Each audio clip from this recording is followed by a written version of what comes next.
Me encontré con un par de editoriales en Adventist Reviews de los últimos años. Una comenzaba de la siguiente manera: hace algunos meses recibimos una carta de Bobby. No conocemos la edad de Bobby, aunque sospechamos que es un adolescente o un adulto joven. Tampoco sabemos si Bobby es un hombre o una mujer. La carta decía así: una pregunta me ha preocupado persistentemente hasta crearme verdadera inquietud. Es una pregunta que yo creo fundamental para mi vida. Os formulo la pregunta. Pregunto a cada profeso adventista del séptimo día, ¿qué es un adventista del séptimo día?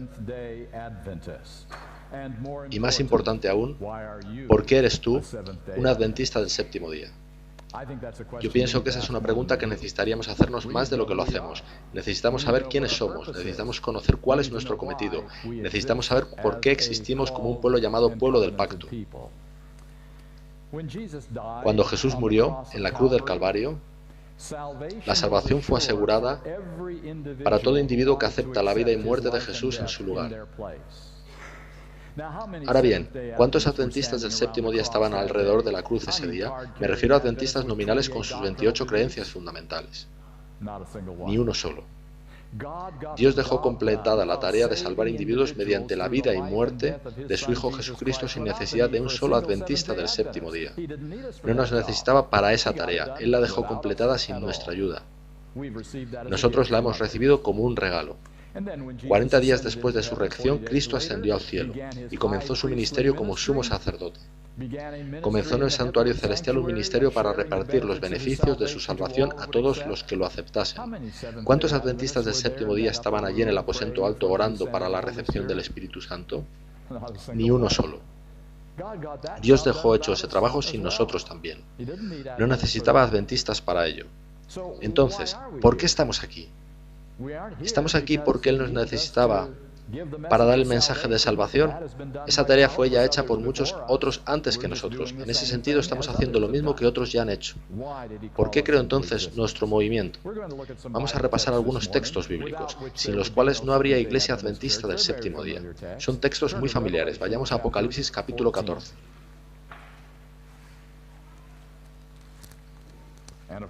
Vais a reconocer inmediatamente este pasaje. Se trata del pasaje de los 3 ángeles volando por el cielo. Y en el versículo 7, el primer ángel tiene un mensaje. Apocalipsis capítulo 14 y versículo 7.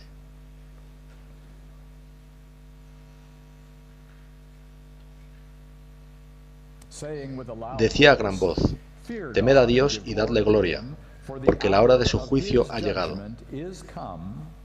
Y adorad a aquel que hizo el cielo y la tierra, el mar y las fuentes de las aguas.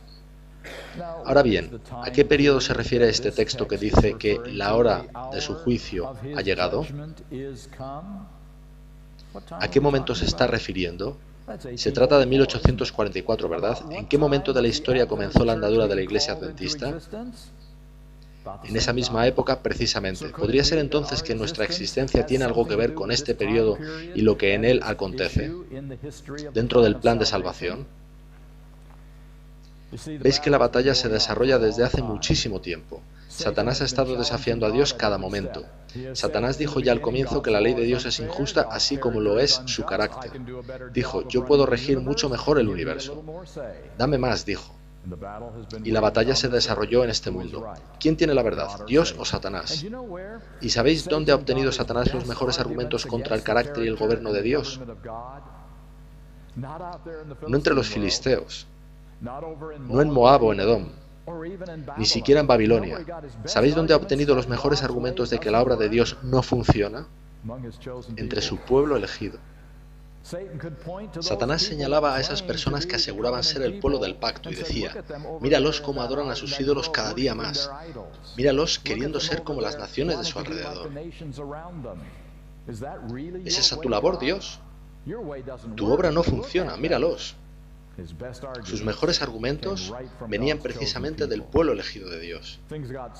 Las cosas se pusieron tan mal que para hacer funcionar su plan, Dios tuvo que mandar a su pueblo a la cautividad. Destruir la ciudad y destruir el templo, aquel maravilloso templo. No podemos siquiera imaginarnos cuán bello era el templo de Salomón. Fue muy costoso para los artistas el diseño de aquel templo. y fue simplemente fulminado. No quedó nada. En ese país extranjero no pudieron volver a adorar a Dios con asiduidad, tal y como estaban habituados a hacer. Vamos ahora al libro de Daniel. Las cosas estaban muy mal en los tiempos de Daniel.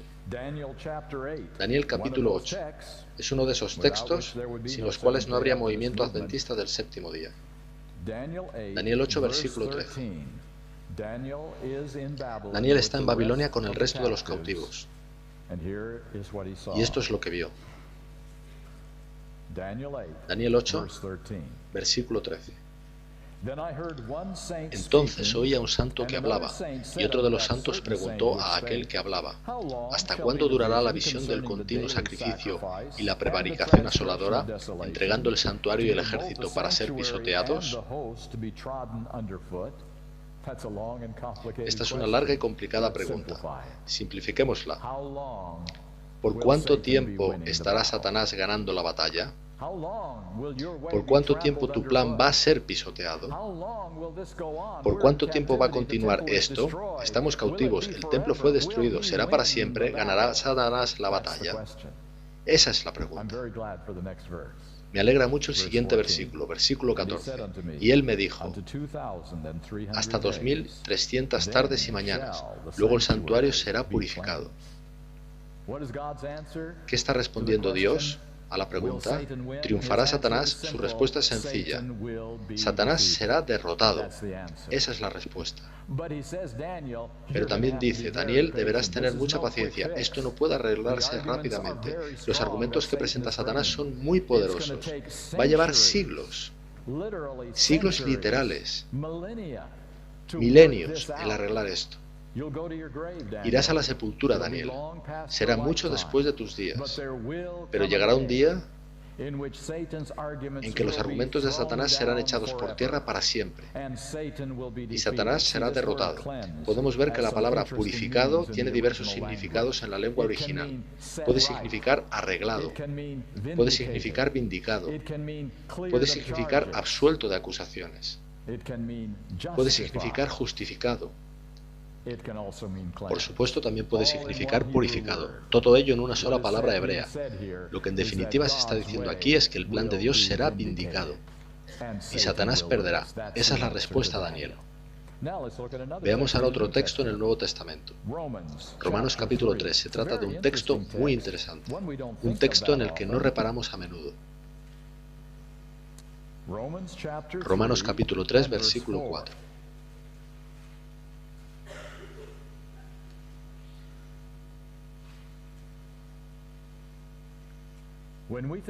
Cuando hablamos del juicio, solemos pensar en nosotros siendo juzgados. Fijémonos, sin embargo, en lo que dice este versículo, Romanos capítulo 3, versículo 4. De ninguna manera, antes bien, sea Dios veraz, aunque todo hombre sea mentiroso, como está escrito, para que seas justificado en tus palabras y venzas cuando fueres juzgado. Aquí dice que Dios está siendo juzgado. Lo más extraordinario, a mi parecer, en toda esta batalla entre Dios y Satanás, es que Dios dice: el asunto se decidirá no por mis afirmaciones, sino por mis explicaciones. Y cuando yo explique y demuestre quién soy yo y quién es Satanás, yo dejaré que tú seas el juez definitivo. Tú decidirás quién dice la verdad.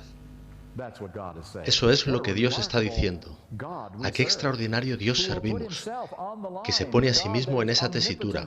Él, que es omnipotente y omnisciente y tiene el control del universo entero, dice: yo permitiré que los seres que yo creé sean quienes determinen si soy digno de permanecer a cargo del universo. Seres finitos como ustedes o yo, tomando esa decisión. Y esta es la declaración de que Dios vencerá cuando Él sea juzgado. Cristo llevó el nombre de Dios muy bien, ¿verdad? Él demostró cuál era el carácter de su Padre. Mostró cómo era Dios realmente. Demostró cómo era Satanás.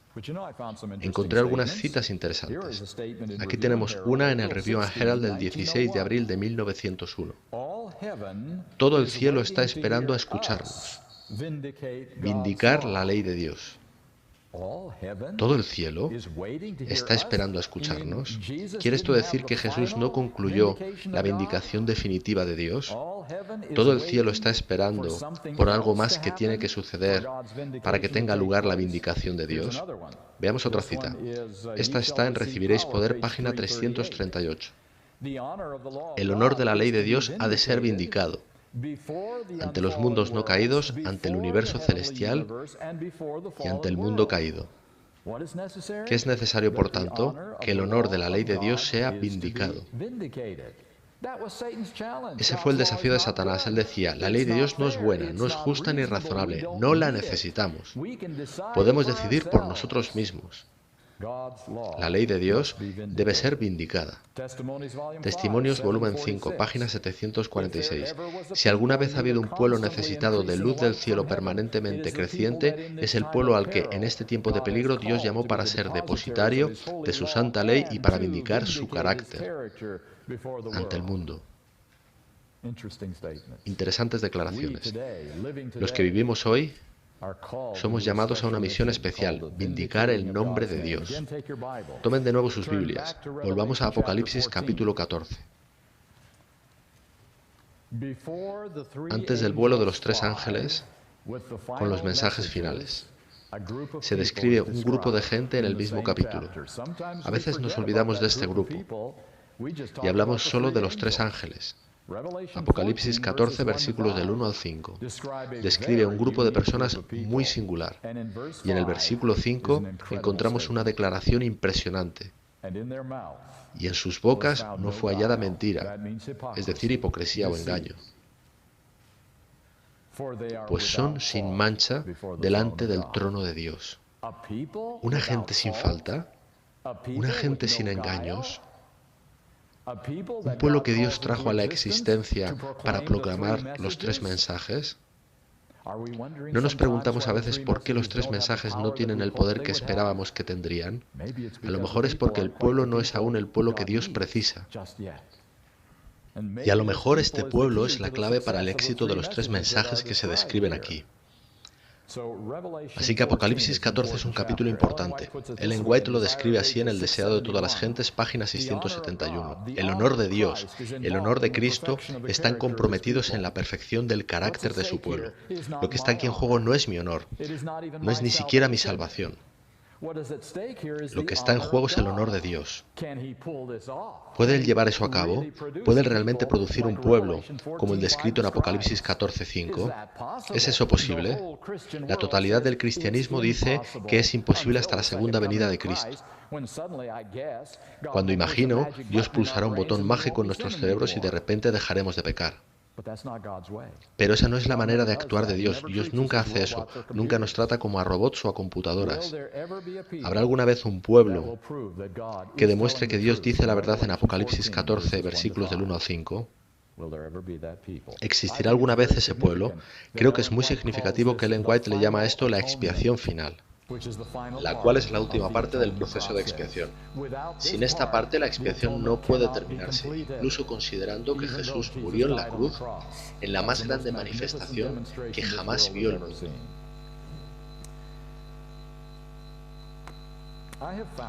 Descubrí que hay interesantes maneras de probar o refutar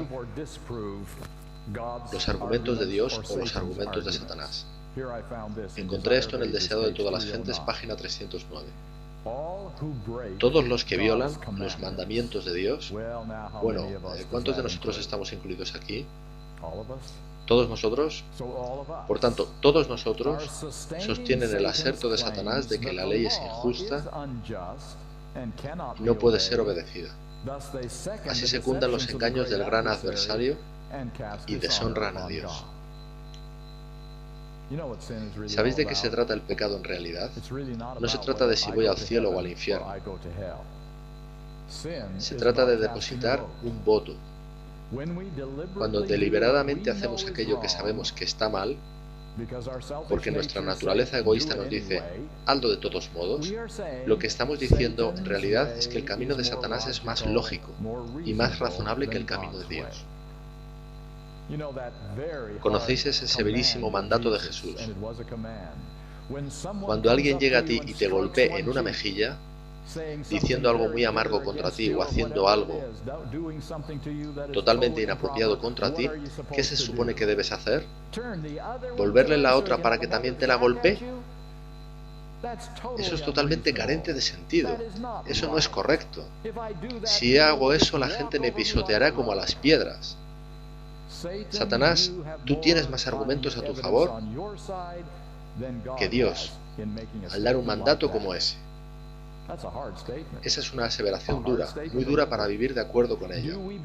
¿Creemos que el camino de Dios es el correcto? ¿Que mostrar la otra mejilla es el modo de solucionar el problema de ser injuriado? ¿O creemos que el modo de Satanás es el correcto? Te levantas y le das tan bien como recibiste. ¿Por quién votamos nosotros? ¿Quién decimos nosotros que está en lo correcto en el gran conflicto? De eso se trata el asunto del pecado. Cada vez que pecamos, estamos votando por Satanás, para que rija este mundo por un poco más de tiempo. Está bien, Satanás, nos gusta tu camino. En el conflicto de los siglos, página 489 dice: si los que esconden y disculpan sus faltas, hay esa segunda parte. ¿Cuántos de nosotros hemos hecho eso? Ved que primero hacemos algo equivocado y entonces casi inmediatamente tratamos de taparlo, de modo que nadie lo sepa, o si lo averiguan, culpamos a otro o a otras circunstancias. Algunos de nosotros culpamos a Adán. Así echamos la culpa a otros. Si los que hacen eso pudiesen ver cómo Satanás se alegra de ello y los usa para desafiar a Cristo y sus santos ángeles, se apresurarían a confesar sus pecados y a renunciar a ellos. Dijo ella ahí: si los que hacen esas cosas se dieran cuenta de que irán al infierno, se apresurarían a confesar sus pecados. No dice eso, ¿verdad? Por tanto, esto no se trata de qué me sucede a mí, se trata de qué le sucede a Dios. ¿Estará la verdad al lado de Dios cuando Él sea juzgado? Romanos 3:4. Y ella dice que si pudiésemos ver cuánto necesitamos tener los ojos abiertos, cuando tapamos nuestros pecados, cuando excusamos nuestros pecados, cómo se regocija Satanás diciendo: ¿veis? Lo hacen a mi modo. ¿Y cómo tira esto a la cara de Cristo? Diciendo: ¿ves? Tu modo no funciona, mira lo que hacen justo ahora. Mira a Adán culpando a Eva, mira a Eva culpando a la serpiente, mira a cada uno de tus hijos culpando a otros. Es el juego del yo. El problema es de otro. Tu camino no funciona, Dios. Si pudiésemos ver eso, si pudiéramos ver a Cristo y Satanás en ese pequeño diálogo, ella dice que nos apresuraríamos a confesar nuestros pecados y a renunciar a ellos, porque estamos deshonrando a Dios, estamos dando credibilidad a Satanás, estamos dando permiso a Satanás para regir por más tiempo en este planeta llamado Tierra. Encontré otra declaración interesante, esta de Testimonios, volumen 2, página 171. Dice ahí: si pudieran ver cuánto necesitamos ver, amigos míos. Necesitamos apartar nuestra vista de este mundo y fijarla en la realidad. Si pudieran ver a los ángeles puros con sus brillantes ojos fijos en ustedes. Ahora bien, ¿para qué fijan los ángeles de Dios sus brillantes ojos sobre vosotros? ¿Para descubrir todas las cosas erróneas que hacéis? No, escuchad. Si pudieran ver a los ángeles puros con sus brillantes ojos fijos en ustedes, mientras observan para ver de qué manera glorifica a su maestro el cristiano. Eso es lo que ellos están buscando. Ellos nos miran a ti y a mí con la esperanza de ver los votos que depositamos para Dios, escrutando todo detalle sobre cómo hacemos las cosas al modo de Dios. O si pudieran verificar con qué aires de triunfo se regocijan y se burlan los ángeles malos al señalar toda senda torcida. Ellos son los que están buscando los pecados, para citar después las escrituras que han sido violadas. Estos son los ángeles malos. Los ángeles malos buscan los pecados en nuestras vidas. Comparan entonces las escrituras con nuestros pecados y los arrojan a la cara de Jesucristo. Y dicen: míralos, ahí los tienes. Tu camino no funciona. Si pudieran ver eso, dice ella, se asombrarían y se alarmarían por causa de ustedes mismos. No porque vayáis al infierno, sino porque estáis posibilitando que el pecado reine en esta tierra por un buen tiempo más. Es por ello por lo que deberíamos alarmarnos, porque estamos depositando votos para Satanás. Este es tiempo de elecciones. Llevamos un largo tiempo de votaciones en el gran conflicto, y estamos votando sobre cuál es el modo adecuado para regir este planeta. Estas son declaraciones muy significativas. Somos parte del proceso, participamos en el proceso de toma de decisiones. Encontré además unas interesantes e inquietantes citas. Esta procede del Instituto de Investigaciones Bíblicas de la Conferencia General. Un amigo pasó recientemente tras semanas en el campus de una facultad adventista. Durante su visita impartió una clase y departió con decenas de estudiantes.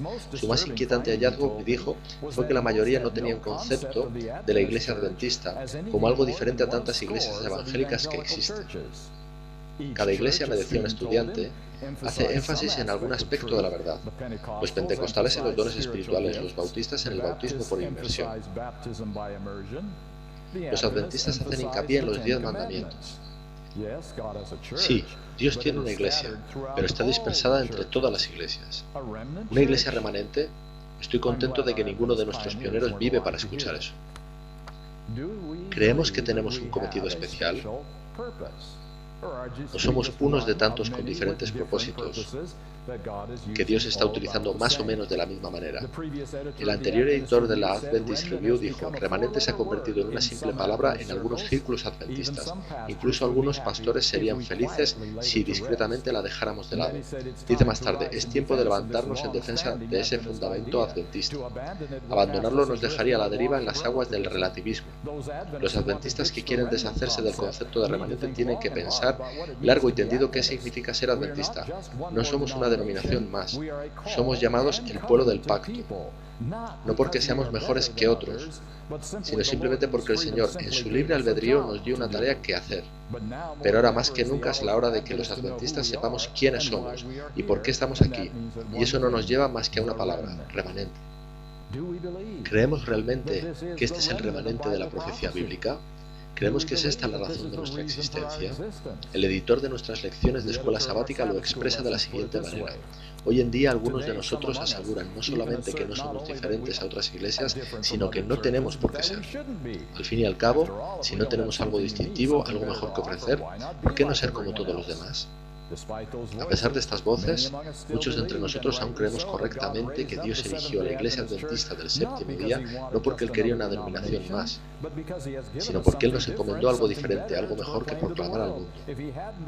Si no fuera así, ¿qué razón tenemos para nuestra existencia? Y lo que Dios nos ha dado son verdades cruciales y distintivas que hacen de los adventistas del séptimo día no luteranos, no episcopalianos, no bautistas, no metodistas, sino adventistas. Adventistas del séptimo día. Estas enseñanzas constituyen un mensaje distintivo que nadie más proclama. Y precisamente porque no lo hacen, tenemos que hacerlo nosotros. Esa de hecho es la razón por la que estamos aquí. ¿Creemos eso? ¿Creemos que estamos aquí precisamente por ese crucial cometido? ¿Saben? La venida de Jesucristo no depende de cuándo quiere venir Jesús, lo crean o no, porque lo habría hecho ya hace mucho tiempo. 2 veces en la historia adventista eligió Jesús venir. La primera fue unos 10 años después de 1844, si el movimiento milerita no hubiera caído en el desánimo. La segunda vez fue alrededor de 1890, cuando Dios envió mensajeros para preparar a su pueblo para la traslación y su profeta apoyó a tales mensajeros. Ahí es cuando Él quería venir. Hay una razón por la que aún estamos aquí. No sé si algunos de ustedes han oído de este hombre o escuchado sus antiguas grabaciones. Su nombre es W.D. Frasey. Era de un sitio no lejos de aquí, Wildwood.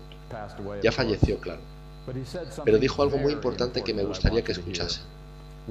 Lo comprendiese la gente o no, él pudo ir a la cruz para hacerse comprender más adelante. ¿No es eso lo que sucedió? ¿Qué individuo en la tierra comprendió lo que estaba sucediendo en la cruz?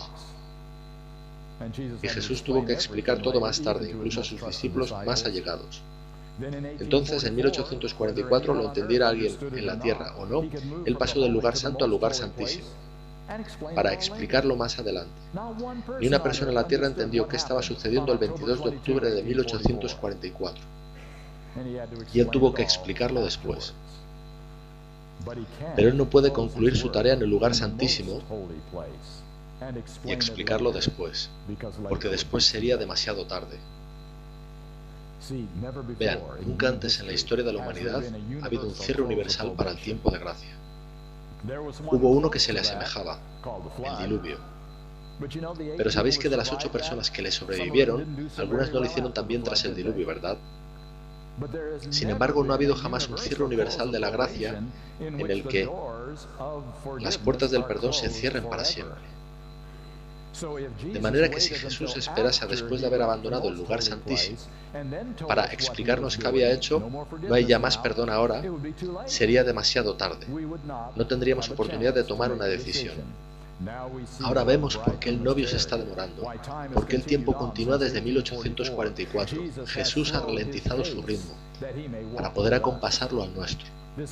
Ahora no puede ser como en la cruz, cuando Él siguió adelante sin que su iglesia comprendiese. No puede ser como en 1844, cuando Él se movió al marcar la hora al reloj profético. Esta vez el reloj no avisará hasta que su iglesia esté preparada. Es esa la razón por la que Él levantó este movimiento, para poner la pieza final del rompecabezas, para desterrar las últimas acusaciones contra el carácter de Dios, para refutar la última acusación de Satanás de que la ley no puede ser obedecida. Nosotros mostraremos que la ley es buena y puede ser obedecida y que Dios tiene razón y no Satanás, y así el gran conflicto podrá llegar a su fin. Es por esto por lo que estamos aquí. ¡Wow! Vaya papel a desempeñar en la batalla que comenzó con Lucifer en el cielo. El punto de decisión final por el que Él creó este movimiento. Bien, pasemos ahora a otro asunto. ¿Cuál era el propósito de Israel? ¿Por qué creó Dios al pueblo de Israel? Para llevar al cielo al máximo número posible de israelitas. ¿Es eso? ¿O más bien Israel debería ser la luminaria del mundo? ¿No debería ser Jerusalén el lugar a donde cualquiera que quisiese saber sobre el gran Yahvé, el creador de todo el universo, tendría que acudir para obtener información? Recuérdese que debería haber grandes vías construidas desde todas las partes del mundo a la gran capital del mundo, Jerusalén. Esas eran las profecías del Antiguo Testamento. Israel estaba para iluminar al mundo acerca del carácter de Dios y del gran conflicto. ¿Qué tal lo hicieron? Bueno, ya lo sabéis, no muy bien. No muy bien. Entonces, ¿por qué creó Dios la Iglesia Adventista del séptimo día? Para llevar al cielo a tantos adventistas como sea posible. Tenemos 16 o 17 millones ahora. Quizá el número mágico sea 30 millones, y entonces ya está. O simplemente somos como los israelitas a todos los efectos, de manera que Dios creó este movimiento para que todo el que quiera conocer sobre el verdadero Dios del cielo, no las versiones falsas, el verdadero evangelio, no las falsas versiones, la auténtica verdad, no las falsificaciones, acuda a este movimiento para comprender a Dios. ¿No es eso por lo que Dios nos creó? Y ahora, ¿qué tal lo hacemos nosotros? ¿Cómo lo estamos llevando a cabo? Nos gustaría pensar que lo estamos haciendo muy bien, pero a veces las estadísticas dicen lo contrario. En los últimos años se han hecho interesantes encuestas que revelan algunas cosas que nos gustan y otras que no nos gustan tanto. Esta fue en 1986, una encuesta hecha por Gallup. Ellos encontraron que el 70% de los que respondieron dijeron que habían oído o leído sobre la Iglesia. El 70% de la gente a la que encuestaron afirmaron haber oído de los adventistas del séptimo día. Cuando les preguntaron qué les gustaba más de nosotros, el 52% dejó esa línea en blanco y el 21% respondió nada en particular. Entonces les hicieron otra pregunta. ¿Qué es lo que menos te gusta de los adventistas? El 51% no respondió y el 22% dijo que no les disgustaba nada en particular. ¿Cómo lo estamos haciendo, amigos? Otra encuesta fue hecha en 1995. Esta vez poco más del 50% habían oído alguna vez de nuestro nombre. No 70%, sino ligeramente encima del 50%. Se encontró un marcado aumento en el número de aquellos que nos confunden con la Iglesia de Jesucristo de los Santos de los Últimos Días o con los Testigos de Jehová. Bien, una vez más, ¿cómo lo estamos haciendo? Parte de esta encuesta dice también que los que habían oído de nosotros, ese 53%, fueron preguntados qué contribución hace la Iglesia Adventista a través de servicios comunitarios. Creo que todos vosotros habéis oído de ADRA. ADRA acude donde hay un desastre o una necesidad en el mundo. Intenta ayudar a la gente. Ese es nuestro servicio comunitario, además de las Dorcas en nuestras iglesias locales. Pues bien, estas personas que nos conocían fueron preguntadas qué contribución hacemos a través de servicios comunitarios. 9 de cada 10 dijeron que no tenían ni idea. El 90% de los que nos conocían dijeron no saber nada que hagan los adventistas para ayudar a la comunidad. Aparentemente no habían oído de ello. Por tanto, incluso nuestros mejores esfuerzos de difundir el mensaje de lo que queremos hacer no parecen lograrlo. Otra encuesta en las principales ciudades de Norteamérica. El 66% de sus poblaciones no saben de la existencia de los adventistas. El 66% en las principales ciudades no saben que existimos. Solo el 15% sabe que somos un grupo religioso. Ham Hanegraaff es un locutor de radio que conoce bastante de los adventistas del séptimo día, y una vez se le preguntó ¿cuál es tu opinión de los adventistas hoy en día? Escuchen su respuesta. Eso depende de a qué adventistas del séptimo día te estés refiriendo. La denominación se ha hecho tan variada que un grupo guarda poca semejanza con otro. ¡Wow! Si eso es verdad, incluso remotamente, ¿qué tipo de obra estamos haciendo cuando llevamos la verdad acerca del carácter de Dios claramente al mundo? Si tenemos que decir, bien, esta es una rama de los adventistas, y esa es otra rama, y hay otra allí, y todas difieren las unas de las otras. De manera que, desde un punto de vista realista, las estadísticas nos dicen que no estamos llevando muy bien el mensaje. Simplemente no estamos haciendo lo que se suponía que debíamos hacer. Ellen White dice en Testimonios para los Ministros, página 50, a través de la Iglesia, será exhibida al mundo la última y plena manifestación de amor de Dios al mundo, el cual será iluminado con su gloria. A través de la Iglesia, lo que significa que tenemos que hacer alguna preparación, tenemos cambios que hacer, tenemos algo que hacer.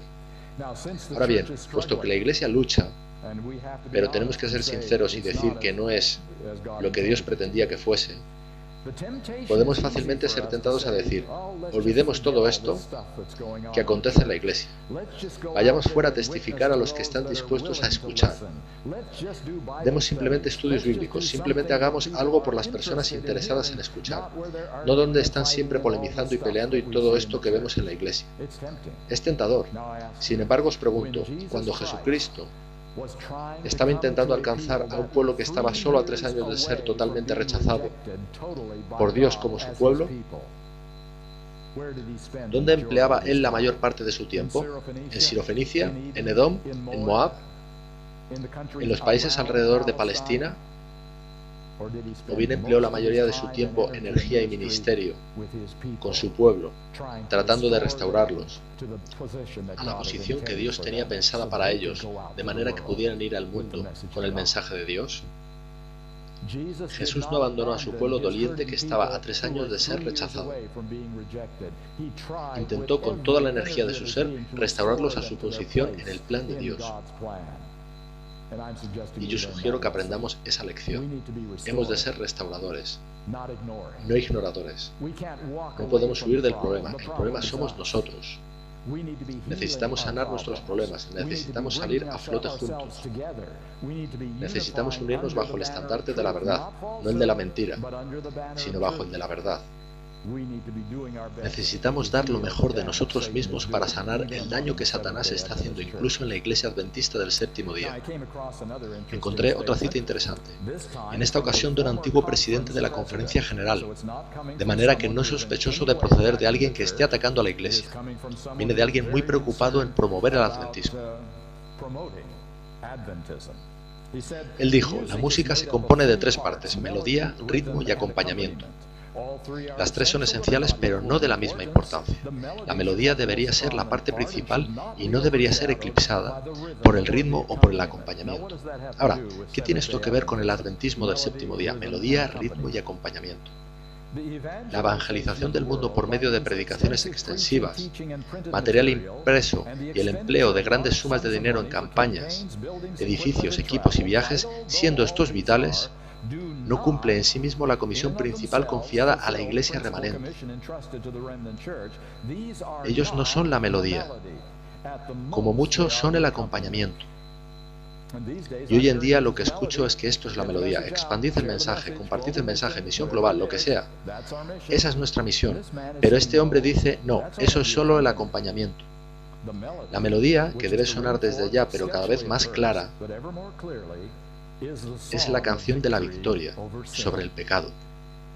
El cántico de Moisés y del Cordero, elevándose más y más alto y cada vez más cerca del patrón divino, cada vez más lejos del mundo hasta el clímax final de la plena y definitiva demostración de su gracia, en vasijas de barro, pero despojados de toda mundanalidad y testificada por la declaración del ángel. Aquí está la paciencia de los santos, aquí están los que guardan los mandamientos de Dios y la fe de Jesús. Por vez primera se dará tal testimonio de toda una comunidad de santos.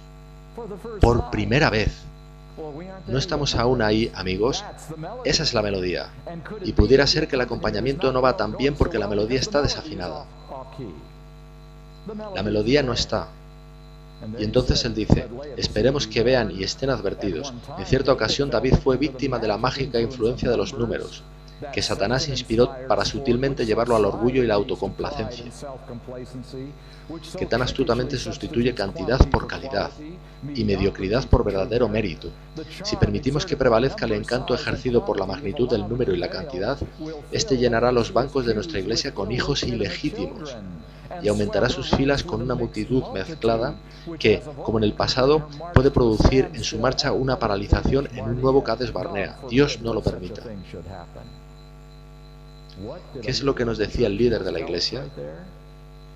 Que un evangelismo hecho inapropiadamente y sin cuidado puede destruir nuestro movimiento.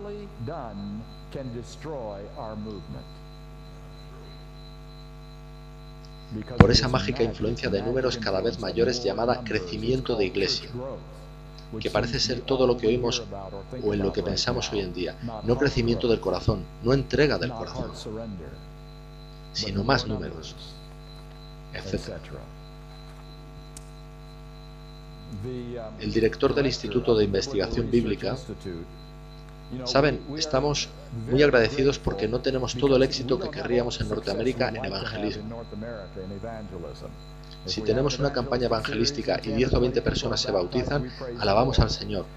Pero en otros países 100 o 1000 personas se bautizan de una vez y decimos, al menos la obra progresa allí, al menos hay avance en el tercer mundo.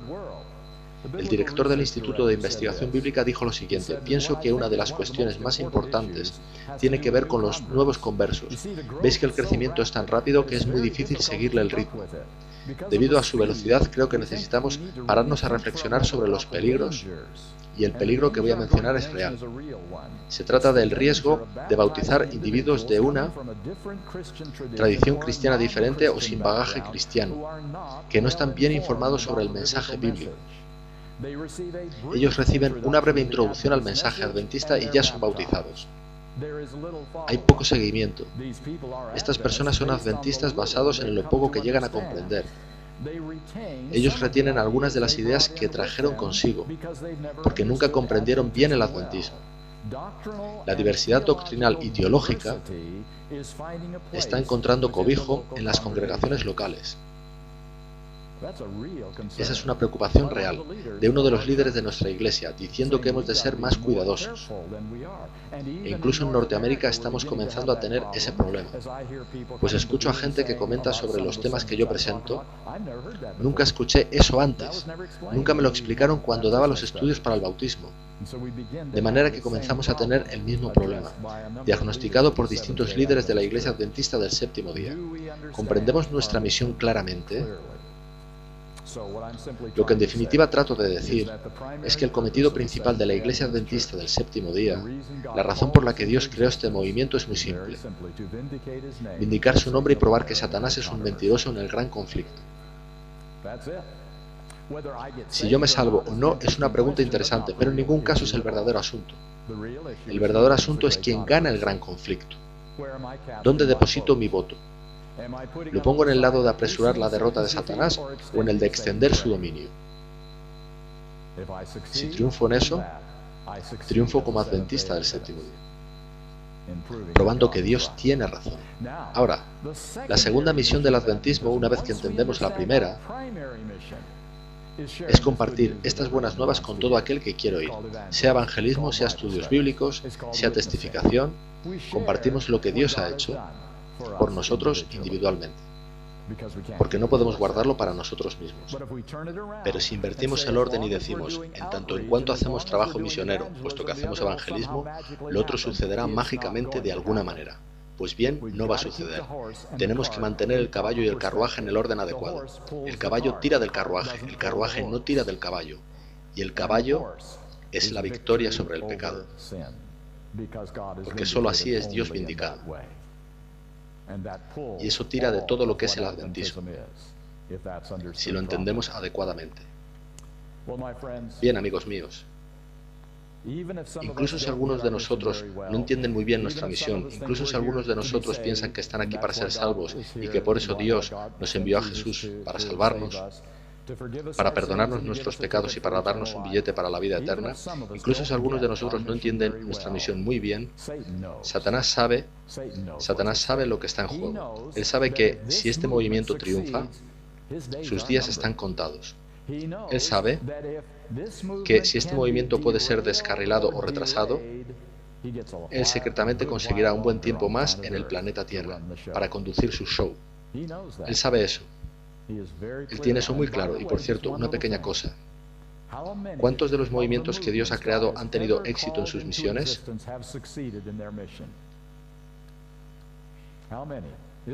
¿Israel? ¿Qué tal la iglesia primitiva? Los apóstoles llevaron el evangelio a todo el mundo conocido en ese tiempo. ¿Pero qué sucedió cuando ellos murieron? Se derrumbó, cayó en apostasía. ¿La reforma protestante? Gloria, la luz comenzó a brillar y ¿qué sucedió? Ni un movimiento de los que Dios ha creado ha completado su misión. Se difuminaron, o hicieron concesiones, o apostataron. Y Satanás dice, la historia está de mi parte. Derrotaré también a este movimiento. Ese es el asunto en juego.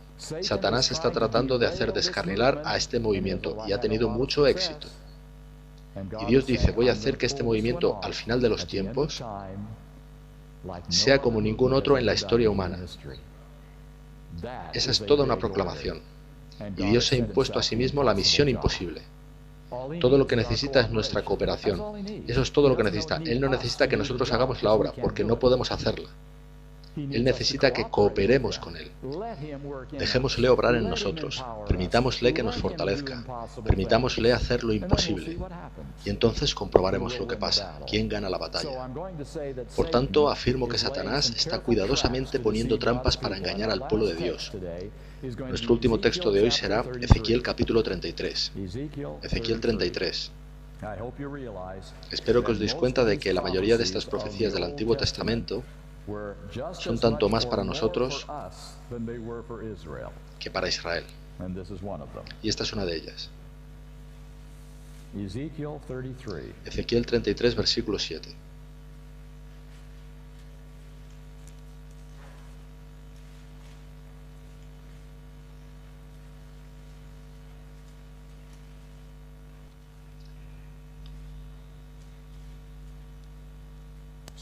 A ti, pues, hijo de hombre, te he puesto por atalaya a la casa de Israel, y oirás la palabra de mi boca y los amonestarás de mi parte. Es un mensaje de advertencia. Avanzamos al versículo 10. Tú pues, hijo de hombre, di a la casa de Israel: vosotros habéis hablado así, diciendo, nuestras rebeliones y nuestros pecados están sobre nosotros, y a causa de ellos somos consumidos. ¿Cómo pues viviremos? Estamos siempre pecando, siempre sucede lo mismo. No nos comportamos como debiésemos. Continuamos pecando. ¿Cómo sobreviviremos? Diles: vivo yo, dice Jehová el Señor, Dios basa este asunto en su propia existencia, que no quiero la muerte del impío, sino que se vuelva el impío de su camino y que viva. ¿Quiénes son estos impíos? A las dos palabras siguientes: volveos, volveos. Sí, vosotros sois los impíos, mi pueblo elegido. Volveos, volveos de vuestros malos caminos. ¿Por qué moriréis, oh casa del adventismo? No pienso que haya leído mal este texto. No lo creo. Nosotros somos el moderno Israel que Dios ha creado. Y Él no se complace en nuestra destrucción o nuestro fracaso. Eso no le agradará en ningún caso. Pero esa es la única esperanza para nosotros, impíos, seamos honestos. Que nosotros, impíos, nos volvamos de nuestros malos caminos. Tenemos que tomar algunas decisiones difíciles. ¿Continuaremos permitiendo que nuestra cultura domine nuestras decisiones del día a día, en las actividades en que participamos, en lo que leemos, en lo que escuchamos, incluso en lo que comemos, amigos míos? ¿Continuaremos permitiendo que la cultura domine nuestra toma de decisiones? Eso es por lo que Israel fue destruido, por esa única razón. La cultura se antepuso a la palabra de Dios. Estamos ante el mismo peligro ahora. Y justo ahora Dios apela a nosotros para que nos volvamos, antes de que fracasemos como pueblo. Ahora bien, Satanás, como dije, sabe lo que está aquí en juego. Y Satanás está poniendo bien sus trampas para cada adventista del séptimo día, porque si consigue que fallemos, o que nos retrasemos, o que seamos descuidados, él consigue más tiempo en esta tierra. Primera trampa de Satanás, la ya conocida mundanalidad. Hay tantas cosas atractivas en este mundo, ¿verdad? Mirad en Internet, hay toneladas de cosas fascinantes y estimulantes, y algunas de ellas realmente inapropiadas, pero al mismo tiempo muy tentadoras. En Internet hay un mundo de información en el que podemos emplear todo nuestro tiempo. Incluso con las cosas buenas de Internet, nuestras vidas pueden ser inundadas en nuestros chats y sitios semejantes donde mostramos mucho interés en comentar cosas sobre otros. Mundanalidad. Y están también las preocupaciones de este mundo. Quiero decir, luchar por la supervivencia se hace duro. ¿Y cuánto tiempo dejamos para Dios? Así que la trampa número 1 es el mundo y sus preocupaciones. Para aquellos que no den cabida a esto, nosotros no seremos atrapados por el mundo, no nos precipitaremos por ese camino. Satanás dice: bien, ven a la iglesia, con regularidad, trae tu Biblia, estudia las lecciones de escuela sabática, implícate en actividades de iglesia, hazte parte de la iglesia, sal y da estudios bíblicos, hazlo, hazte un verdadero cristiano adventista del séptimo día. Simplemente entiende que el camino de la salvación no es el que algunos quieren presentarte. Dios no es arbitrario. Él no va a abandonarte cuando cometas errores. De manera que Dios aceptará tus errores. Está bien. Dios te ama demasiado. Si pecas, Dios lo entiende. Todo ello ya fue amortizado en la cruz. Cuando aceptas a Jesucristo, ya está. Y tú tienes una relación salvífica que no puede romperse independientemente de lo que hagas. Simplemente comprende que un pequeño pecado es permisible en el plan de Dios. Está bien. Dios es misericordioso. Puedes ser cristiano. Tú puedes hacer un buen trabajo como cristiano adventista que asiste a la iglesia. Simplemente comprende que el Evangelio no es tan severo como tú pensabas. Dios te amará y aceptará independientemente de lo que hagas. Un falso evangelio. Es la trampa número 2. Gracia barata. Salvado en tus pecados. Está bien. Para aquellos que no van a ser atrapados por esa imitación del evangelio, esa falsificación del evangelio, Satanás tiene otro plan. Aquellos cuyos ojos están bien abiertos y no van a tropezar en el camino de la gracia barata, se trata de la perspectiva: ved cuán malos son ellos. Mirad lo que hace la conferencia. Fíjate en lo que acaba de decir nuestro pastor. Mirad lo que ha decidido incluir la iglesia en los servicios de adoración. Observa la apostasía que hay ahora en la iglesia. No tienen nada de bueno. Ese, aquel y aquel. Mira cómo están de mal. Y constantemente señalamos a los que son malas personas en la iglesia. Es el espíritu de la crítica. Deben señalarse los problemas, sí. Pero ¿cómo lo hacemos? ¿En el espíritu de Cristo o en el espíritu de Satanás? Un espíritu amargado, un espíritu enfadado, siempre crítico, no viendo nada bueno. Tercera trampa de Satanás. A él le es indiferente si sois presos del hielo, de la indiferencia o del fuego del fanatismo, amigos míos. Ambos caminos son buenos para él. Número 4. A la mayoría de nosotros no nos gusta ser extremistas. Derecha, izquierda. Queremos ser equilibrados. Queremos estar en el punto medio. Queremos ser considerados como moderados. Y sabéis que la única manera de lograr eso en la iglesia adventista de hoy en día, con todas las cosas que están aconteciendo, es muy simple. Venís a la iglesia, os sentáis en el banco el sábado por la mañana, después os vais de la iglesia y mantenéis vuestra boca cerrada. No habláis a nadie sobre nada significativo, especialmente nada sobre religión. Quizás podéis hablar sobre el tiempo, está bien, pero no habláis sobre nada relacionado con la salvación, las doctrinas o la verdad, porque podríais ser etiquetados. Pudiera ser que alguien dijese, él es un, y después un nombre puesto a vuestras espaldas. De manera que simplemente mantenéis vuestra boca cerrada. Comentáis algo con vuestra esposa, sí, pero nada más. ¿Sabéis lo que dice Ellen White? La peor hostilidad hacia Dios es la neutralidad en una crisis. ¿Conocéis que eso fue realmente lo que desembocó en la Segunda Guerra Mundial? ¿Sois conscientes de eso? El gobierno británico de Chamberlain quería ser neutral. No os preocupéis por lo que está sucediendo en Hungría. No os preocupéis por Checoslovaquia. Nosotros estamos aquí. La neutralidad en una crisis es lo peor, tratándose del gran conflicto. Porque pensamos que no estamos votando, pero sí lo estamos haciendo. Estamos votando por Satanás. La neutralidad en tiempos de crisis es ahora mismo la trampa más peligrosa para los adventistas del séptimo día. Porque si manifiestas tu opinión, expones tu cuello y alguien intentará cortártelo. 4 trampas: mundanalidad, falso evangelio, espíritu de amargura y neutralidad. A Satanás le vale cualquiera de ellas. Con una que funcione, él gana, y el adventismo no triunfará. Y Dios dice, por favor, no dejéis que suceda eso, por favor, volveos de vuestros caminos antes de que sea demasiado tarde. Amigos míos, tengamos los ojos bien abiertos al gran conflicto que acontece en el cielo, al voto que depositamos según nuestras vidas, a nuestro propósito, viviendo en esta tierra como adventistas del séptimo día bajo las trampas que nos pone Satanás. Si hacemos esto, sí hay aún esperanza de que el movimiento adventista pueda convertirse en el remanente de la profecía, que verdaderamente guarda los mandamientos de Dios y tiene la fe de Jesús. Que seamos nosotros ese pueblo, que no suframos los fracasos del pueblo de Israel con el que Dios hizo su primer intento. Que esta vez Satanás sea totalmente derrotado. Es por lo que estamos aquí, y entonces podemos ir a casa. Así de simple. No es complicado. Que Dios nos ayude a ser adventistas del séptimo día.